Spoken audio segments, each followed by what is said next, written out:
Who is your coworker from hell? I have a coworker right now that is his own special blend of hell. For the record, I work in sales at a warehouse. Here's a list of some of his finer qualities. When the phone rings, he will literally put his hand on the receiver, stare at the caller ID, then look around the room to see if anyone else will answer it before he does. Doesn't matter how busy we are, he does this with every single call. If a customer walks in the door, he tries to hide behind his monitor, even though his desk is the first one you see as you walk through the door.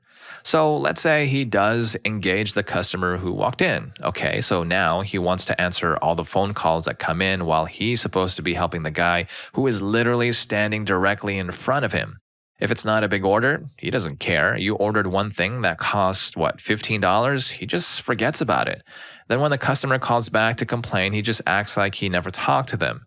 Oh, and did I forget that he won't even look the product up himself? He makes the customer find the part number they think they need because he's too freaking lazy to look it up on his own. Also, that other customer called and talked to you when you offered him product X for $200. When that customer calls back, if he gets the call, he will offer them the same product for $190 just so he can steal the sale from you.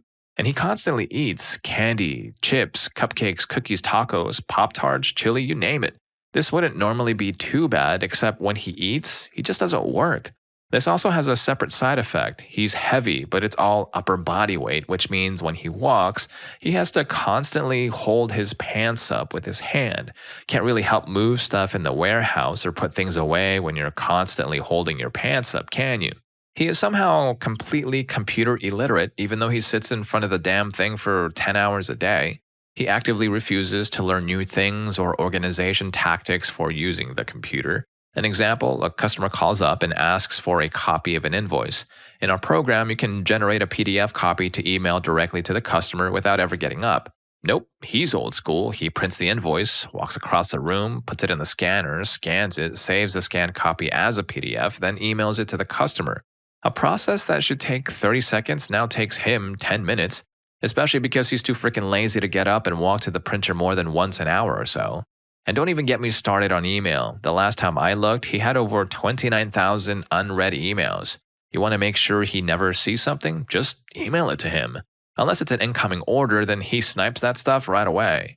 He has exactly one admin responsibility: to enter in tracking numbers after products have been shipped. If you keep on it once a day, it takes maybe 10 minutes, but not for him. It takes him at least 30 to 45 minutes, and God forbid he misses a day or two. Then it takes at least 2 hours for him to get them done. If no one has gotten pissed off and done them for him at that point because they're just tired of waiting.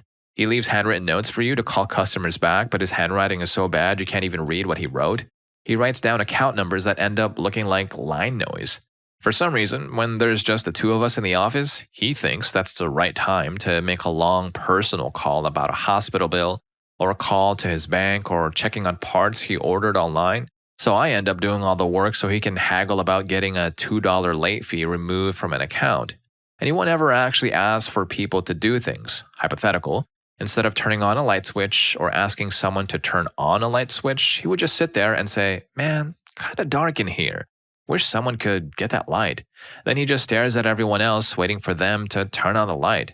If there's a problem, he won't do anything about it. Do you need a return or exchange? Sorry, he doesn't care. Something defective? Don't call him. You'll never get an answer, much less a replacement part. And I dread going to work every day just because I don't want to clean up after his BS messes he leaves for customers every day. Totally, I get that this guy's coworker is easily the worst coworker from hell. First story, great. But even with all of his flaws, all I'm thinking right now is, hold on, you expect a guy to work while eating? Then again, if he is just snacking on like a Pop-Tart or something, yeah, I feel ya. He could at least keep one hand going on a keyboard, right? Pop-Tart in the other. Story 2. I worked in restaurants for years, which came with a whole slew of crazy, interesting characters, but one of the worst and that actually affected me the most was a guy at an office job I had a few years back. The biggest thing was that he was a compulsive liar. He also made inappropriate comments to myself and other women on our team, but I could honestly deal with that. It was the constant, outright, bold-faced, bald-faced lies he told literally every time he spoke. He would call out all the time with various ailments. One time his earlobe was a little swollen, so he called out, He also claimed that he didn't drink or do substances, but he would go out with his friends to bars every night and very clearly get hammered. He often called out because he was hungover, but of course he wouldn't admit that. Not even sure why he lied about not drinking in the first place. He made up random stuff like that all the time and called out sick, and when our boss finally called him on calling out sick so often, he made up new reasons. My favorite was when he said that he couldn't come to work because his car got stolen. Okay, maybe fair, but this is the story he told. He left work the night before, let's say it was Tuesday. He left a little late, so a lot of us were already gone, but not everyone. And most of the bosses were still in the building. So he gets to the parking lot and his car is gone, stolen. That alone is shady AF because we were on a main road in a business district with cameras on most of the buildings. He could have been parked out of view of the cameras, but still, there are office buildings, coffee shops, and roads all around, and he's claiming someone stole his random mid range car in the middle of the day during the winter in Alaska? Like, really? But okay, let's say that did happen. What he claims he did next is the more insane, ridiculous part. So then he claims he got outside and was certain his car had been stolen, right? And if I were him, I would have gone back into the building and called the cops and then told our manager what was going on to see if she could pull the security tapes. If for some godforsaken reason I absolutely could not or would not go back inside or call the cops, I would have called a cab, an Uber or Lyft, or even a friend to come get me. But this guy, he did none of these things. He says that when he got outside and saw that his car was stolen, he simply walked home in a blizzard in Alaska in January, meaning it was also completely dark outside by that time of day, in his work suit and shoes with no coat besides his blazer. He didn't call the police, he didn't go back into the building and tell someone or even call a ride. Nope, he just walked several miles back to his apartment. Anyway, that's just one example. This dude did this kind of stuff like constantly. I ended up quitting before they finally ousted him, but a couple of weeks after I left, he finally got fired because he called in sick when he had already been out more than double the 2 weeks of sick leave he got. And then someone showed the boss a Snapchat story of him partying the night before. Not a private story or a snap sent personally to the other employee, just on his public snap for everyone else to see. Story 3. Worked in a metal shop at the time. A guy got hired because he grew up with our building manager, and our manager was this nice guy and gave an old buddy who fell into the substance life when they were young a chance to turn his life around. Let's go ahead and call him Jimmy. Jimmy was the result of spending 10 years doing petty crimes and hard substances. Jimmy had 2 forms, lazy and baked as hell. He was on parole and had to check in with his PO every 2 weeks. The first day he worked there, he was baked. Jimmy was, for all of his faults, a pretty funny guy. He said a lot of funny, messed up stuff, but it was also sad because you could always tell he was frickin' baked. We did a lot of hand form on parts, including hammering them, and his first day, I witnessed a baked as hell Jimmy hit his hand or fingers. Thankfully, because he was baked, it didn't seem to hurt that bad, or as Jimmy said, I can't feel pain much, I'm an alpha male. A few weeks later, Jimmy went to jail for 4 weeks because his PL went to check on him and he wasn't there. He also failed his UA, which was what sent him to jail. He came back as our building manager gave him one last chance. Well, Jimmy's antics and lack of talent in hand form pissed off our lead who got him transferred to the loading dock. I remember when Jimmy told us he was getting promoted, I thought, holy crap, they're putting him on a forklift. Jimmy was clumsy, baked, or sober, so this wasn't a good idea, but he wanted to do it, and the building manager said if he passed the cert test, he could. Jimmy did his forklift cert test, and much to everyone's surprise, he passed. I remember the first time seeing him on a forklift and thanking God that I worked on the opposite side of the building. A small crowd actually watched him the first day. I saw him almost drop his load multiple times and almost take down an entire shelf of sheet metal. Jimmy's new coworkers, they didn't like him, mostly Russian dudes. One of them went off on Jimmy in Russian one time, then walked off, shaking his head and throwing his arms around. Jimmy asked me, "You think he's pissed?" I said, "Don't know, I don't speak Russian." Jimmy had a lot of strange work habits. He was always complaining about joint pain, probably because he was actually trying to stay clean, and he would grind up and put them in his coffee. He also drank about 6 to 10 cups of coffee per day, as far as I could tell. Jimmy also had a 3-year-old daughter, and her mom and him were very much on and off again. At this point, about 4 months of working there, Jimmy was pretty much hated by everyone. He liked me a lot because I never called him on his BS. I was able to find entertainment in Jimmy because I wasn't his boss, so he wasn't my problem. To his credit, despite substances making him a legitimate moron, at this point, Jimmy seemed to be working pretty hard, probably to distract himself from wanting substances and maybe wanting to see his daughter again. Well, eventually, one day, we all heard Jimmy had a UA from his PO come up and he once again did not pass. Building manager let him go and he went to jail. He told me he felt bad for him because he saw him get into that life young. He said he wanted to give him a chance to turn his life around but felt like a dummy. I told him what he did for Jimmy was actually really cool and it's a shame that he squandered the opportunity given to him, and it's not his fault that he did. All Jimmy had to do was not do substances. Well, wow, yeah, that's actually really sad. I hope Jimmy is doing better now, on a lighter note, if not for his daughter. So please also remember to hit that like button and subscribe to my channel so you don't miss out on any of my other upcoming videos. But let's go ahead and stick to this one. Here's story 4. I teach culinary arts. Aside from this year, which has been virtual and out of the ordinary, I largely enjoy what I do. I'm also autistic and I'm able to function because my kitchen and the adjoining classroom are highly structured. A few years ago, our building administration hired a special ed teacher who had a PhD. She was supposed to be some sort of autism specialist. When she found out that I was on the spectrum, she insisted upon meeting me. When she found out that I'm a recluse when I'm not at work, she told me that this wasn't acceptable. She then forced me to borrow a children's book on social guidelines, i.e., how to start conversations, how to make friends, etc. Since she wouldn't take no for an answer, I took the book and shoved it into a desk drawer. She then subsequently began dropping by after school to loudly demand that I feed her snacks. Come on, I know you gotta have something stashed away. Chefs always have food stashed away, so what do you have? I admitted to stocking some ice cream, pastries, and cookies. Since I was raised to be hospitable, I offered her a snack, but one snack wouldn't be enough. Her husband, who was retired, was on campus and he needed a snack. She also wanted a snack for her aide. She took half a dozen cookies and 3 ice creams and left without so much of a thank you. And this happened day after day after day. She took and she took and she took. She never thanked me and she never offered to reimburse me.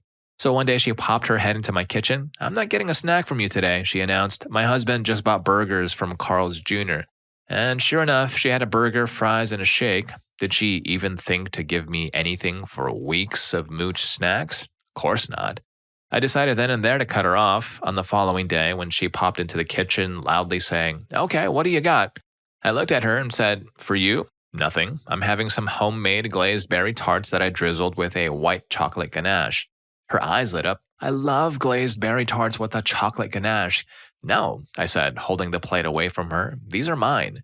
She stared at me. "But you have a whole plate, and I'm going to share these with some friends." "But I'm your friend." I shook my head.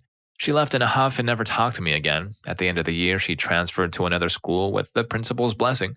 She had apparently not been getting along with her special ed colleagues because she was a hoity-toity PhD, and none of her peers had anything more than a master's. Even though she wasn't the department chair, she somehow thought that her educational credentials had made her the head of her department, which just wasn't true. Story 5. She didn't actually work at my store's location. She was supposed to be at another location, training to be a manager there, but her predecessor was still working at said location, and the upper management and boss didn't want too many people working there at once, so she had to work at my store's location instead. And as soon as she started, she had a problem with me. I don't know why. I'll never understand why. I suspect my RBF had something to do with it. She essentially bullied me from the get-go, and when I told my manager about it, she claimed nothing could be done since the rule lady wasn't officially under my manager. So one day, the witch started bumping into me and saying, "You have a problem with me? Let's take it outside," etc. I was half her size. I've never fought in my life outside of sibling squabbles, and I have terrible social anxiety. So I went to the bathroom, called my SO to come pick me up, grabbed my things, and walked out on my shift. I didn't say a word to anyone and left her there alone during lunch rush. I later learned from my friend who was also working there that my manager didn't blame me, and officially, like on the paper, she said I left for personal reasons. She was a nice woman, and I don't blame her for not being able to do anything. Upper management at this chain was very irresponsible and didn't seem to care about that store location whatsoever. Checks came in late almost every week. We weren't allowed to have more than 2 people working in the store at a time, and didn't always have enough budget to order food or supplies, etc. I'm never working for that man's chain again. I may work for the same store, but I'm not going to work if it's one of the locations that jerk owns. Story 6. He was in his 50s, had often uncontrolled diabetes, and was 6 foot 4 inches tall. I was 24 and a foot shorter. Normally, he was a teddy bear, but when his blood sugar got low, he would get aggressive. He tried throwing punches at me for suggesting he get a Coke from the vending machine in the hall. Good thing he's slow and clumsy in that state. When we were in the truck together once and it started making a weird sound, I wanted to take it into the shop, and he insisted we didn't need to by yelling at me and pounding his fists on the dash, but we were going to a remote area and I didn't want to have to try and find help if the truck broke down and the radio didn't work. I had to call search and rescue on him once because he didn't come back to the truck after doing a Transact biology job. And you guessed it, he had low blood sugar and was not able to find his way back to the truck. He had no education or experience in biology, but he just couldn't be fired from his job driving a plow. With his propensity to let himself get hypoglycemic, he couldn't drive either, so they shuffled him to the wildlife department because he had an interest in wildlife. I was basically his babysitter. Story 7. I briefly had a coworker at my current job at a local grocery store. Let's just go ahead and call him Fred. Fred is one of those people who's always talking on his phone in the break room, and that's my personal pet peeve at work. More often than not, he's usually arguing with his girlfriend, and he doesn't seem to care that anyone's listening. He'd do other annoying, gross things like chewing with his mouth wide open or wiping his boogers all over the place. But then there was one day when he tried to flush a Hot Pocket down the toilet. Needless to say that it didn't play out so well, and that temporarily put an end to our closest employee restroom right by the break room. He surprisingly didn't get fired over that, but he did get fired when one of his old high school teachers came in shopping, and he threw a whole sack of potatoes at her. She was an elderly woman who got seriously injured, and both the ambulance and the cops had to get involved. I never did hear about what happened to his old teacher, but Fred, on the other hand, is currently in jail for not only charging his teacher, but he apparently also attacked his lawyers for reasons unknown. That's Fred. Story 8. Former supervisor, a bully, gossip, and all-around horrible person that picked one or two people to be her punching bag. My introduction to her was when I was sitting at lunch and she came barreling at one of my coworkers and proceeded to literally scream and curse in his face in the break area. She also had a habit of gossiping in the warehouse office in full hearing of other people, which made me uncomfortable. It's one thing when a coworker gossips to another, but it's an entirely different thing when a supervisor gossips about those under them to others. I actually casually mentioned to a different supervisor that it made me uneasy to be in the office while all of this was going on, and she got wind of it. She then decided to make me her target. So over the span of 6 months, she bullied me and behaved in some really disrespectful ways. She gossiped about me. How did I find out? She started doing it in front of me. She also gave me a very unflattering nickname. I found out when she blurted it out one time when I came into the office after being paged.